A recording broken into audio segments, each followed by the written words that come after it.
India has embarked on an ambitious journey to retrofit 100 cities with smart digital infrastructure. These smart cities seeks to use the latest in technology to offer better living standards for its citizens. One of the countries which has partnered with India in the Smart Cities project is United States, and over the next 30 minutes we will be speaking to several stakeholders, including companies and government officials who have partnered with their Indian counterparts in the Smart City project.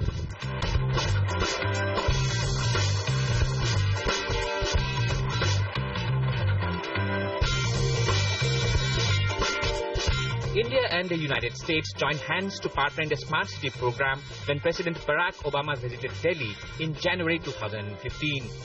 Under this cooperation, the United States will help Allahabad, Ajmer and Visakhapatnam upgrade their urban infrastructure. India is choosing participants for its Smart City program through a competition.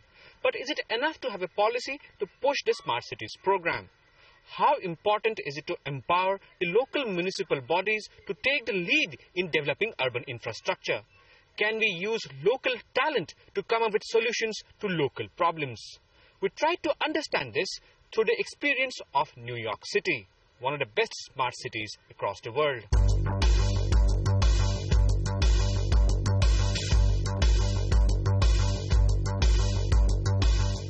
The story we've learned in New York is very much around how do you get the community excited? How do you create public-private academic partnerships? How do you bring in the talent and the creativity that's happening locally through schools like IIT, IIM, ISB, other programs, and get them excited about, changing the way that cities work in India. So I think it needs to be done at a hyper-local level.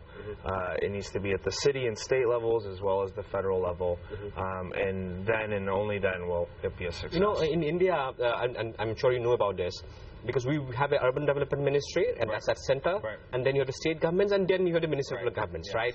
The way it works here is that in New York, for example, the mayor is hugely empowered. Yes. You won't see the same scenario in India. So going forward, you also saying that perhaps at the local government level, such administrators would be needed to be empowered to ensure that change does take place. I think it's a great question, and as soon as we started looking at smart city projects in India, that was a question that was immediately identified, an issue that was immediately identified. I think that yes, there is kind of sometimes a disconnect between the different levels of government. However, ultimately, for a city to succeed, it's the people on the ground that need to make it happen, right? So, like I said, it's the universities, it's the local government offices and various departments that make a city tick. It's the leadership from the mayor's office in those cities.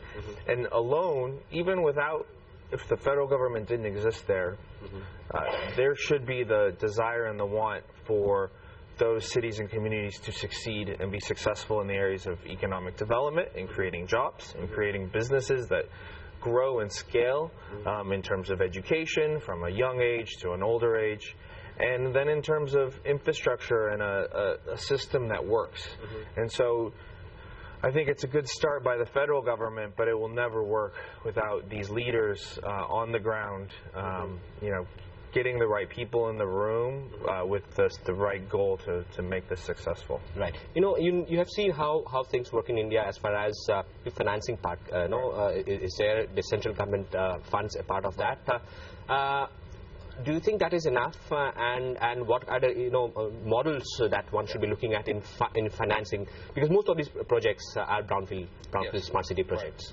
So I think great question. Fantastic question, and that is really the question not just in India, but the question that we see occurring globally, even here in New York City, is this: how do you finance not only smart city projects, but the infrastructure that the smart city projects eventually live and work off of, in terms of Internet of Things and connectivity?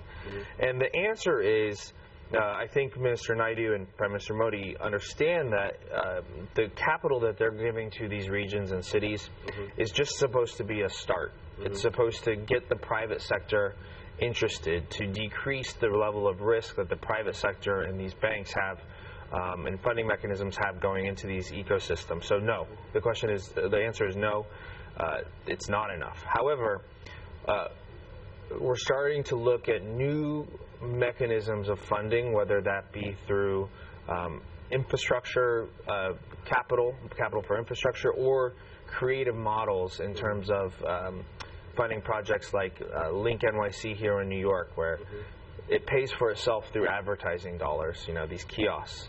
So there are more traditional financing will need to come in, as well as creative models for financing city projects.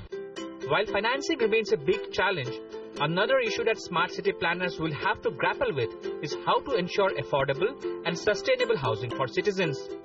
New York City is trying to meet this requirement by tying up with private developers. For example, at Hunters Point South in Queens, 1/5 of the 925 apartments are reserved for the poor. One can rent a studio apartment here for $1,500 a month, which is half of what is available across the street. Apartments for middle-income and high-income families are also available in this project. But to rent an apartment here, one has to submit income details and then participate in a lottery. A selection means living in a building that offers all modern amenities, along with a terrace garden. The residents are part of the crew that maintain the garden and plant, but we also have a local organization. We have a mix of different incomes in the building, and it's all permanently affordable. So even the top tier is income restricted, but it's actually basically close to market.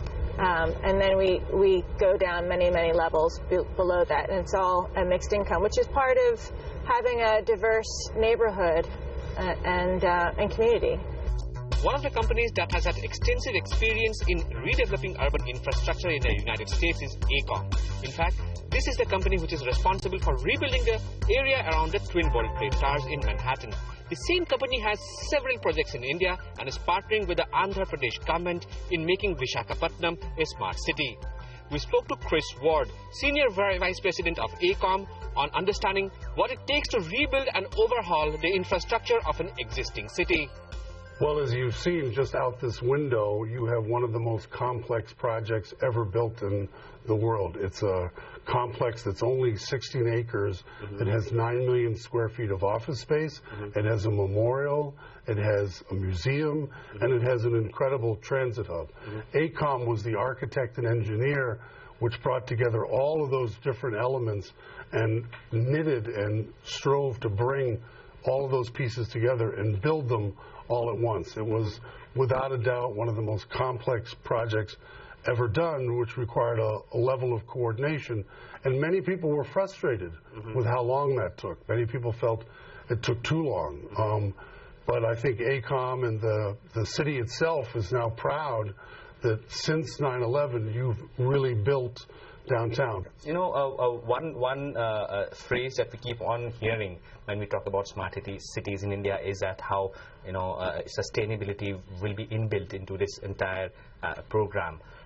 What do you think those attributes should be when we talk about having a sustainable smart city?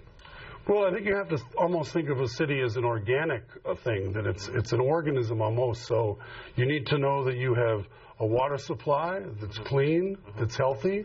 You need to have a waste system that takes, human waste out. You need to deal with trash and rubbish. And what ties those things together is to be smart about them, to reduce the cost, to deliver them to more and more people. And so a city is an organism that needs to function on all sorts of different levels. And the human requirements are your most basic things that I think India faces, and sorting out how do you solve each one of those problems. But to think you can just solve one and leave the rest, I mean, you can have fresh, clean drinking water, but if you still have a waste collection system which is not removing the waste and disposing of it, you're going to ruin your water supply. If you have a wastewater system that isn't functioning, people are not going to be able to live in dense urban environments. It's unhealthy. So what AECOM sees as a smart city is a city that deals with that organism, which is an urban center. Do you think financing could be a problem in developing such massive projects in an upcoming country, an upcoming economy like India? Well, I think, let's be candid, I think financing is a challenge worldwide. This project, which was really financed by the public, came at a tremendous cost. But yes, India is going to have to attract probably foreign investment, is going to have to find investment opportunities within the Indian economy in terms of the idea that we talked about today, in terms of providing free land to attract companies, to look at the land ownership question, to provide certainty to lenders and to the banks. But yeah, if this was simple, where it would all have already been done. On that note, we will take a short break. Stay tuned.